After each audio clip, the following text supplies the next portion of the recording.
Hi, my darlings. I'm Sophie Darling, and welcome back to the channel. Today, we are reacting to episode 3 of series 1 of Vinland Saga. Thank you for all the comments making me aware that Vinland actually was the name for America and that Leif Erikson was a real person that discovered America before Columbus. I didn't know that. That's fine. I did know about Leif Erikson, but not explicitly, mainly because of Assassin's Creed Valhalla. I didn't know the name of the person, but I knew that Vikings had made it to America. And the reason I didn't know that is because I am British, but I'm also Irish. So my ancestry is actually Norse. It's tied back to Norse settlers invading the English and Irish Isles, and that's how my family line is connected, is through Vikings settling and marrying into the culture and becoming assimilated, which is really, really cool. It is a nice little bit of heritage there.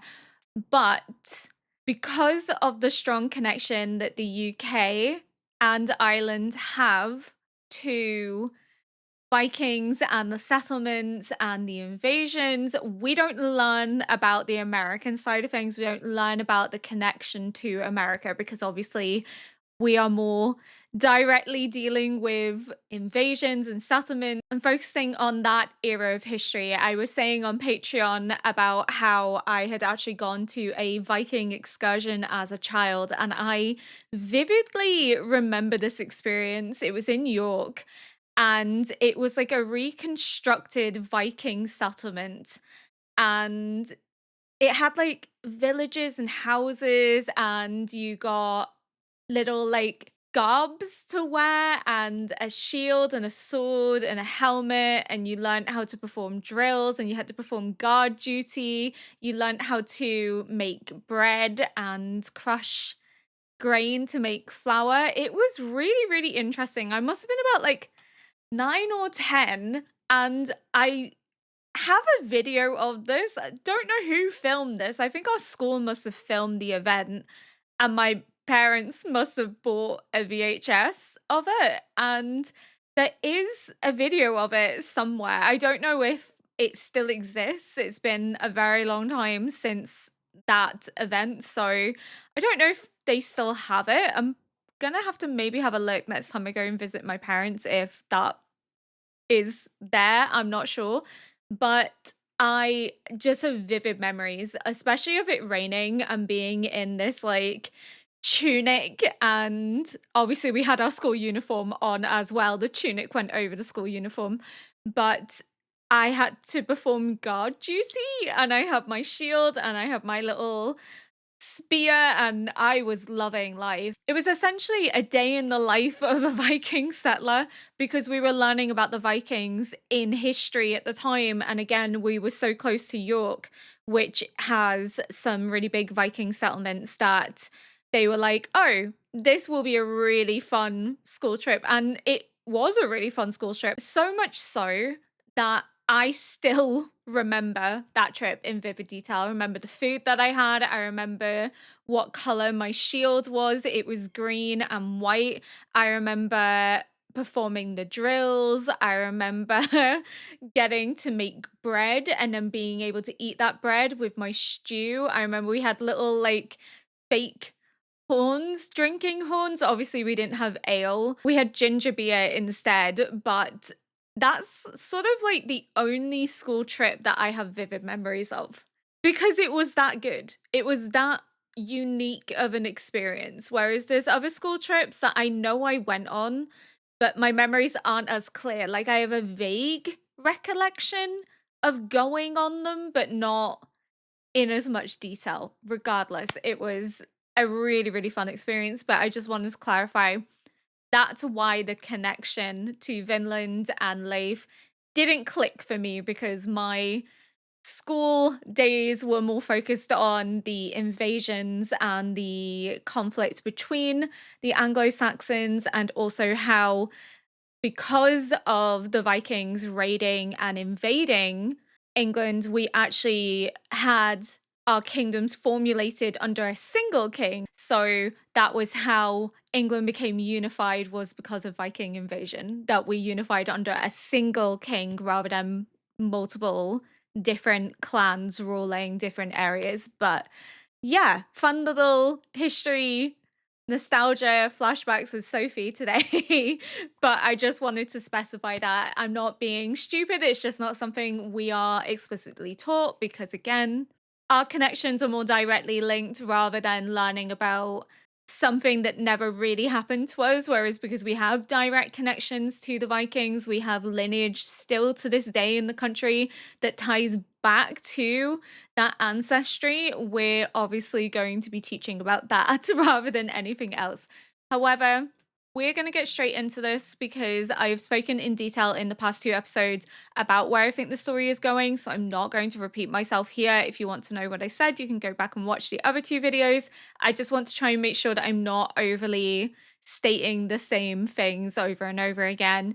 So we are going to launch straight into this episode where we left off with the plot to kill Thors. And we're not quite sure why. We don't know if this plot was maybe something orchestrated beforehand, that the king will forgive you if you join us was a ruse to get him away so that they could kill him, or whether that was legitimate, but they're deciding that they don't actually want him to join them and would rather just eliminate him in the process. Of course, I don't know much about this historical time frame. It's kind of not within my realm of fascination. What I do remember is from like school. So I really should brush up on my knowledge while watching this because I do want to learn more. So maybe I'll take this as an opportunity to brush up on my knowledge from the school days and expand on it. But anything that I do say is in relevance to my primary school days, aka between the ages of 4 and 12. And if I miss something because it's historically relevant, it may be because I'm not actually as knowledgeable about this time frame as others may be. So I just want to stress that if I don't catch something, it is solely primarily because I don't really know much about this time frame in terms of historicism. So we're going to get into it nonetheless, and I'm really looking forward to see how this expands. It's been a really interesting first 2 episodes setting up the symbolism and themes going forward. So it's going to be very interesting to see how that gets fleshed out. 奴の船と罪には好きにしていい。トールズを殺せ。I wonder if we're gonna know why. 養分をトロール。いいんですか殺しちゃって。あんた方にとっちゃ英雄でしょ。英雄なら殺せなどと言わん。奴は重大な軍規違反者だ。敵前逃亡罪。Was it? 15年も前に下されている。So they were luring him out. こちらは応分の金がもらえるよもうはい。どんな仕事でも。ただね旦那。身内の処刑なら身内でやるのが普通かなって思いまして。But why is it all secret and why is he paying him to do it if the orders to execute were there? You know what I mean? That's what makes me think it's not legitimate. That it's not actually something they're willing to uphold. Because if he had orders, he should have just killed him then and there. It's very strange. It's all... something's not right.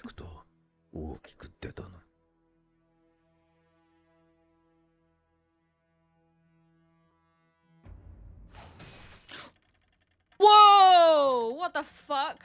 すっぽ抜けちゃってお怪我ないっすか？俺に当たるとこだったぞ君たち。前金で金5ポンド追加。I'm gonna shit myself. ってことでよろしいかな？いいだろう。さすが旦那。男前だな。では後ほど。トールズってのはどんな戦士なんですかね？ A strong 見た one. 目とか戦い方とか。トールズはすでに戦士ではない。I think you'd be surprised. I think he's more than capable of holding his own. ビョルン、いい槍だったぜ。朝飯前よ。さすがの不老機の旦那も面食らってたよ。そいつは見たかったな。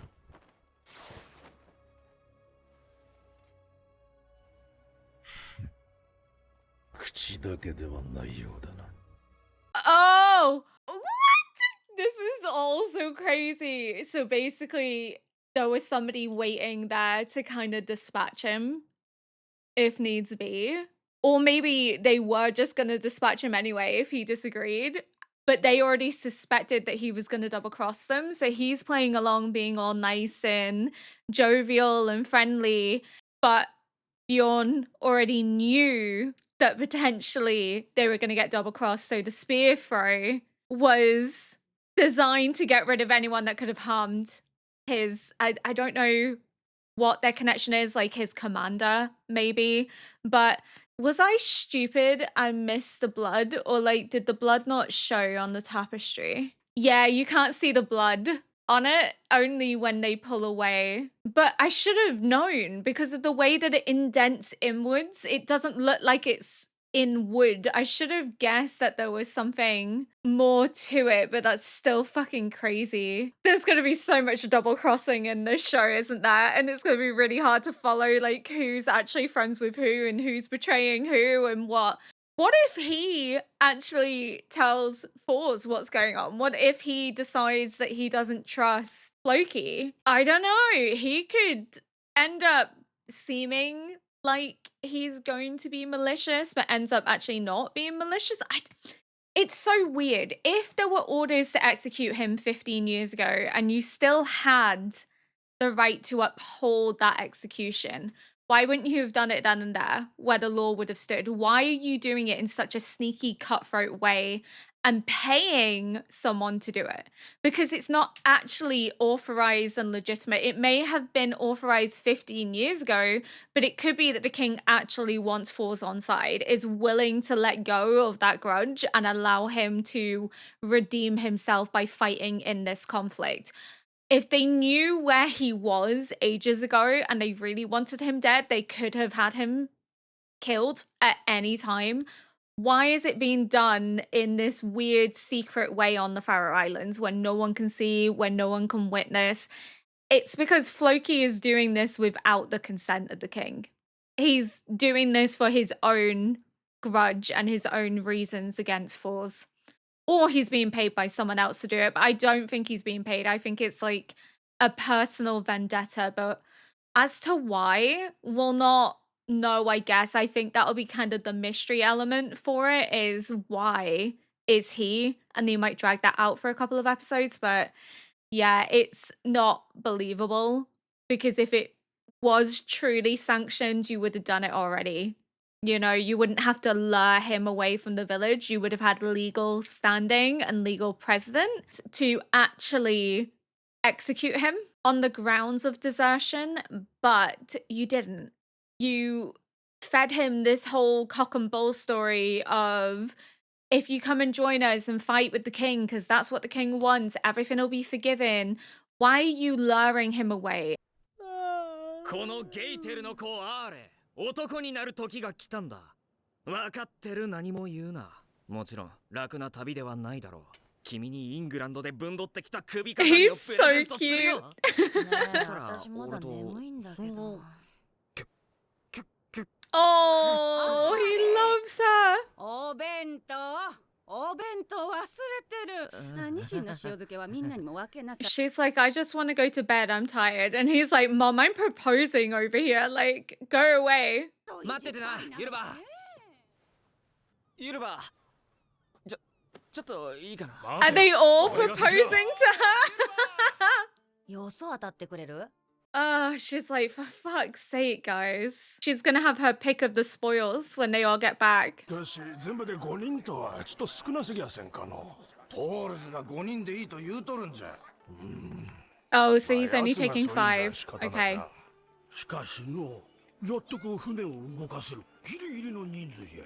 おいこら、てめえさっきユルバと何話してた？黙れタコ。てめえこそあの子に構うんじゃねえぞ。 Oh, the joys of growing up in a small village. あ Oh. 気をつけてね。あ。住んでねえぞこら。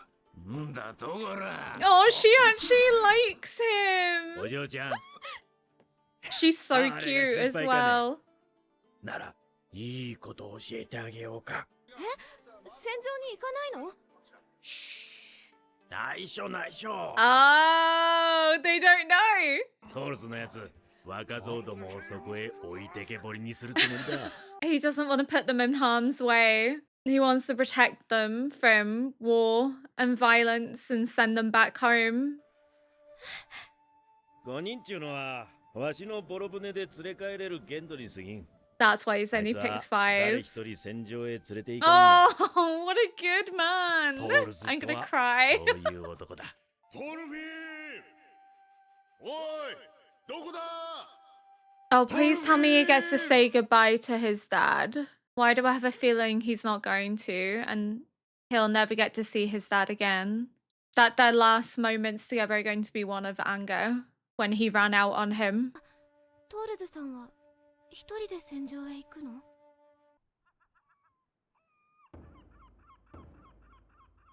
何あのトルフィンのやつ、父上のお見送りもしないなんて。トルフィンに伝えてくれ。その、つまり。はい、伝えておきます。She knows. 頼む。 Jesus Christ. Daddy's strong. Yeah, this is gonna haunt Thorfinn in the future if his dad does die. That he didn't get to say goodbye to him properly. That he allowed petty anger to ruin the final moment he could have had with his dad. But he's 6, you know? He's a kid. 手の皮がベロベロだ。尻が。おい、しっかりしろ。 Village boys. They don't know what it's like to be at モードと sea. マグには反挙策の調節。ハーコンとグリムは横行策だ。I love how when it comes to Thor's children, his genes didn't even try. They are their mom. Through and 潮 through. 流に乗ったから、あとは勝手に進むよ。それでもう引き返せないってこと、父上。まあそうだな。ん？ Thorfinn? 父上。お前。後にして。Thorfinn! セーフ。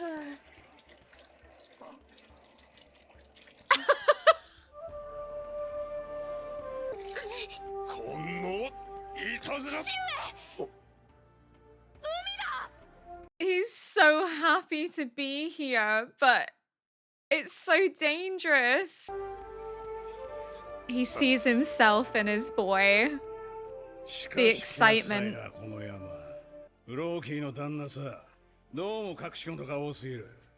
I トールズ agree. 処刑の命令ってのは嘘だな。 See? 確実に。そう暗殺さ。殺して金もらうことに変わりはねえだろ。奴が自分の部下を使わないのはなぜだと。 Because Thor's is too strong. He doesn't want to face Thor's because he's not going to win. それも狩猟に言い訳が効かねえほどの大損害だ。用務戦士団一個正代がか？こら、降りてこい。面を拝んでみたくなったぜ。ヨウムのトロル。 Jesus Christ! I didn't expect him to literally sneak onto the ship, but it makes sense. What are you gonna do though? He now has like his 6-year-old son with him. トールズ、風が少し変わった。ちょい右だ。先行する。ついてきてくれ。はあ、すげえな。レイフさんはどうしてこんな海を迷わず進めるんだ？ He's a dab hand. It's like a sixth sense to him. あれ。あまり夜の海を見つめるな。引きずり込まれるぞ。戦場って Oh, look at どん his なところなん little すか？ face. He's so トール happy ズさ to ん be はあちこち here で戦ってきたんでしょ？ with his 手柄 dad 話 and 聞か on せ the てくださいよ。 sea. His first big 俺も一 adventure. 発大将首取って男になりてんだ。確かにうちの娘は強い男が好みだ。大変だな、お前も。参ったな。お見通 Well, しですか。 look who her dad is. How ユル could マが she 好きか not? あれ。いやー、好みっすね。可愛い Yeah, っす。 that's not what he asked though. He said, "Are you in love with her?" 俺がまだヨウムの軍団にいた頃に生まれた子でな。 Oh, so it 俺の wasn't 初めての THORFINN. 子なんだ。 It was Helga and Yalva. うるせえな。 What do? 赤ん坊ってのはみんなこんなに泣くもんなのか。トールズ様、そのような持ち方をされて。 Like I'm a warrior, not a 次は dad. 男を産め、ヘルガ。難産の後で病人のような顔色だった。 Even a congratulations or well 名 done. 前をつけてあげて。 She just had your baby, 適当につけ dude. ておけ。俺は忙しい。トールズ。 Yeah, you stand up to 名 him. 前を。その後15年一緒にいるが、ヘルガが怒ったのはその時だけだ。 Because that's your daughter. 俺の母の名だ。 It's とっさに important to 浮かんだ。 name your child. 今思えばあの時からだ。戦場が怖くなっちまった。 Because he had something to lose. 昔を知る戦友たちは俺を罵るだろうな。 It weakened the warrior in him. He couldn't just detach himself. He had a child to protect and provide for now. She softened him in a way that he didn't expect. 父上、父上。ねえ、ここイングランドに着いたの？全然不正解。おここはフェロー諸島、アイスランドとノルウェーの真ん中だ。 I'm so concerned though. か、お前、イングランドまでついてくるつもりか？ No. You're not going to England. You're 6. Oh, I'm so nervous. Because of what's waiting for them.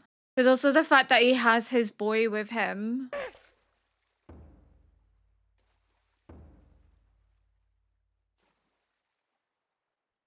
Oh, he senses something's off. He's like, something's not right. おかしい。だが前に来た時とは何かが。 There's no people out on the beaches or anything. Like, there's no noise of a village actually existing. 引き返そう、レイフさん。良くない気配がする。 They're exposed. マジですか。 They can't escape if needs be. Oh, fuck. Oh, fuck. おい、あいつら逆走してるぞ。気づいたか。へえ、やるの。多少船が傷ついても構わん。やれ。 Oh, God. They're gonna blockade them.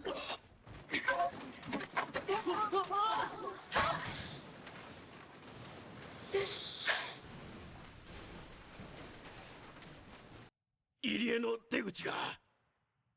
どれ。よし、上々。奴ら袋のネズミだ。矢が来るぞ。盾で頭を隠せ。 He knows. レイフさん。 He's so smart. 大丈夫だ。 This isn't his first battle, obviously, but they have no choice but to go forward. この罠の本命は入り江の奥だ。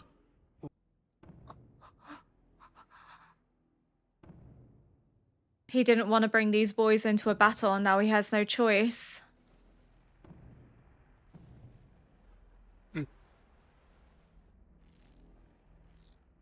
これは家の柱か。捕まりゃ奴隷市場で売られるだけだ。腹をくくれ。どうってことねえよ。農民が夏場の出稼ぎでやってる海賊とはわけが違う。お前の叶う相手じゃない。父上。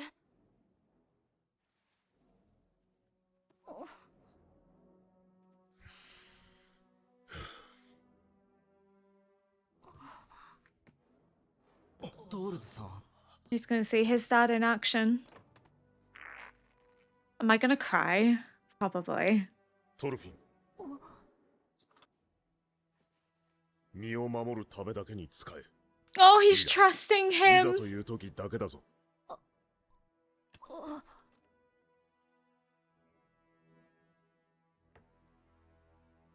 やっぱやるんすか。やるんすね。よーし、やるぞ。簡単にやるなんて言うな。is a burden everyone must bear. うわビョルンあんたそのキノコふうふうみ11、12とガキが1匹なんでそれっぽっちかよヨウムのトルルっていうのがどんなもんか俺が試してやるよいいだろう向こうもその気みたいだしね He's already away. Ooh! You're about to see how good he is.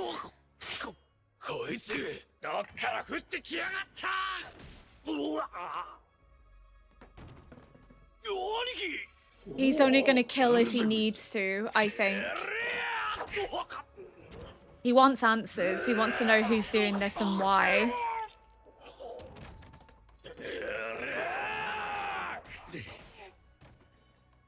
I think that's even scarier, is somebody that's able to take people out without killing them. ヨウムのトロル That's more intimidating. No! What the fuck? I was getting really into that. I didn't realize it had been such a short episode. Oh, I'm so mad because I can't watch the other episode until Sunday. I didn't expect this episode to be so good, and now I'm really angry because I want to know what happens. He's so badass. I love the fact that he admits that even though he didn't know how to be a dad because he was a warrior, he didn't know how to handle a child. Something about Yalva softened him in a way that he didn't anticipate, and that's what made him decide that he wanted to turn away. At first, when we saw the flashback, I thought it was Helga and Thorfinn, but it wasn't. It was Helga and Yalva. Yalva? I think it's Yalva instead of Yelva. Yalva, so Helga and Yalva.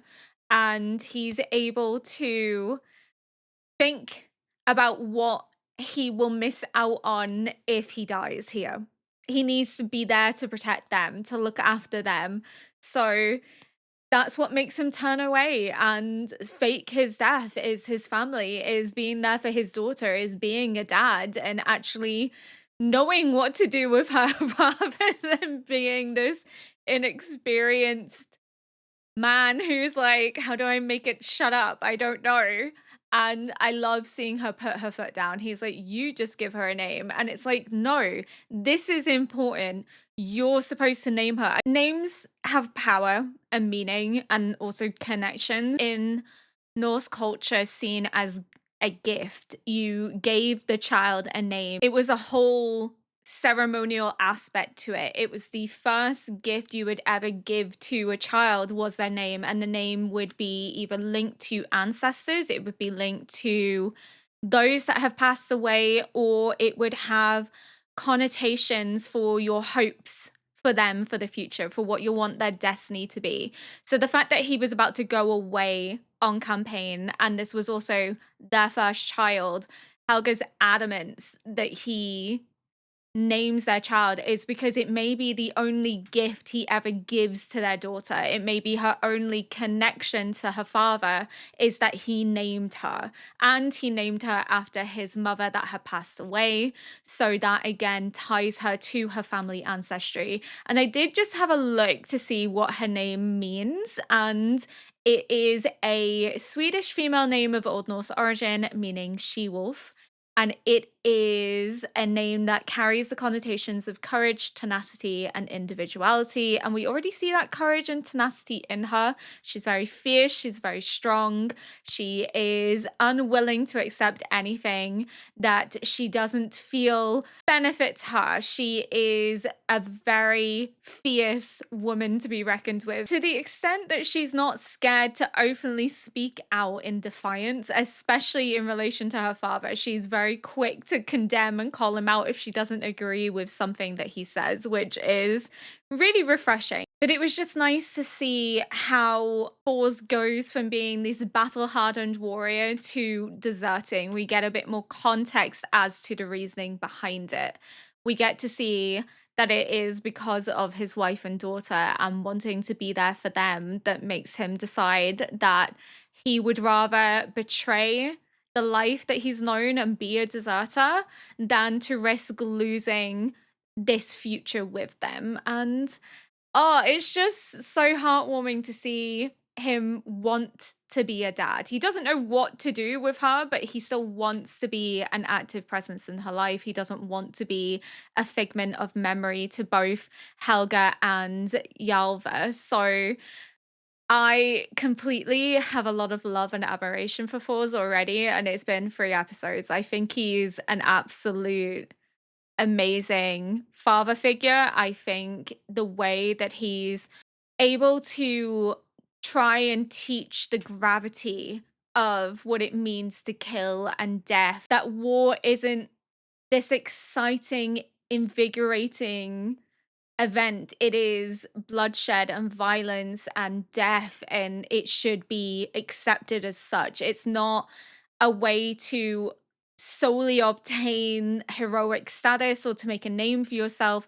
There is a gravity and weight to it, which is why he's saying to Ari, you know, don't just say the word kill so lightly. There is more to it than you will ever know, because you've never had to kill anybody. You've never had to live with that burden or the weight of that guilt that sits on you. And again, we see that with the way that instead of killing, which he could do and would be within his right to do, he doesn't. He knocks them out. He uses defensive maneuvers in order to get rid of the threat, even if it's putting himself more at risk. But he knows that he's stronger than them anyway, so he probably thinks that it would be an unfair fight and is evening the playing field. But I think it's just a way that he chooses to take the pacifist approach until pushed is what really makes him stand out to me as the true definition of a hero. He's not just taking their lives unnecessarily. He will do if he feels that he has to, but as of right now, he doesn't have to. And if he can find a peaceful resolution, then that's the route that he's going to try and take, especially when he has his young son so close by. And he doesn't want his son to think that shedding blood is something that is easy or normal. He wants him to understand that it's only when pushed, it's only when you're threatened, which is what he reiterates to him when he gives him the dagger, is only use this if necessary. He's setting the tone for THORFINN. He's practicing what he's preaching to his boy, because he wants him to understand that when you take a life, it is not an easy thing to do. That when you shed blood, you have to carry that with you for the rest of your life, and you probably will be haunted by it.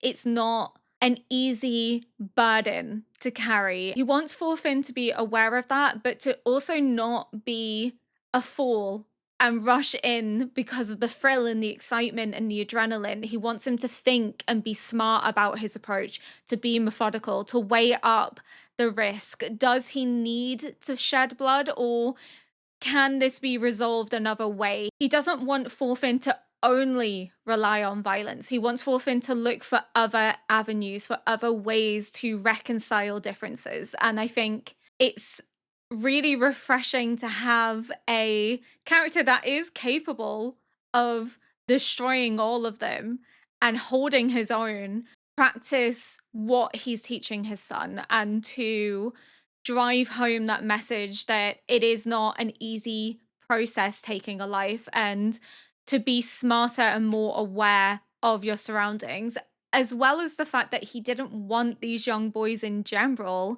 being thrust into a battlefield. His full intention was to send them back to Norway and to continue on his own. He didn't want them to have to go through what he's had to go through, to become hardened. He wants them to live a long life and a relatively peaceful life.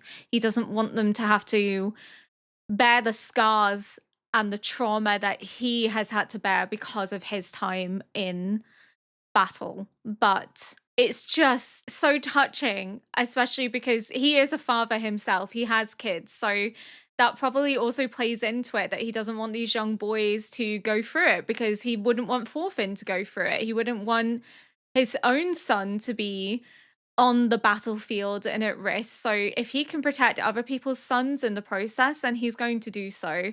I hope Ari comes to respect the young girl on the dock. She was really worried about him. She actually showed attention to him, whereas Yalva's kind of like, eh. But again, she's the chief's daughter. She's very strong and independent. So she probably has her pick of men solely for the fact that a lot of them will be interested in her because she's pretty, she's strong, she's also the chief's daughter, so she's very high status, which would get them high status. But I think Ari may have his eyes open to the young girl on the docks, maybe, hopefully, because again, she does seem to genuinely care for him. And Yalva is just kind of like, I want to go back to bed. She wasn't really interested in this marriage proposal of, if I come back, I'll bring you a necklace. And when I do, will you marry me? And then you have like 3 other people coming to do the exact same thing because they all want to claim her for themselves. It's not someone that she's picking. I have a feeling that if she does ever marry, it will be someone she picks and not someone that wants to claim her. That she strikes me very much as that person that would be like, this one is mine now, and that is fine. That she chooses and paves her own way in life rather than allowing it to be defined for her. And yeah, I had a feeling that Floki was lying and that it was him trying to manipulate the situation because he doesn't want to be the one to lose or have to explain why he lost so many well-trained and prestigious soldiers to Force, because how do you explain that? You've gone against orders. The orders were to bring him and have him join the war effort. The orders weren't to assassinate him. How do you explain losing so many men? Oh, because jealousy? I think it's jealousy. I think there's resentment.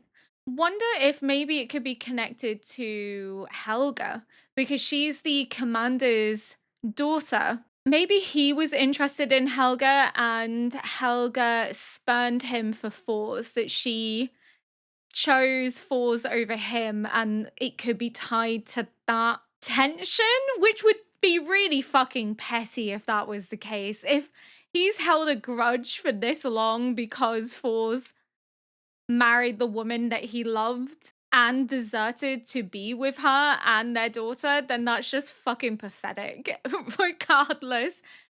But it's the fact that he is unwilling to understand why he left. Maybe because he doesn't have children of his own, that he doesn't get it, doesn't understand it. We don't know if he's married. He could be married, but it could be that he's married and not happy with who he's with, so therefore he doesn't feel that same instinct to protect and nurture in the way that Force did. But yeah, the jealousy and the pettiness is all too real. It's going to be really, really fascinating to watch why he is jealous and see that fleshed out, because obviously it's touching upon it, but we're not really getting any information as of yet. But I'm really excited to see episode 4. This is such a good show. I'm really loving this so far.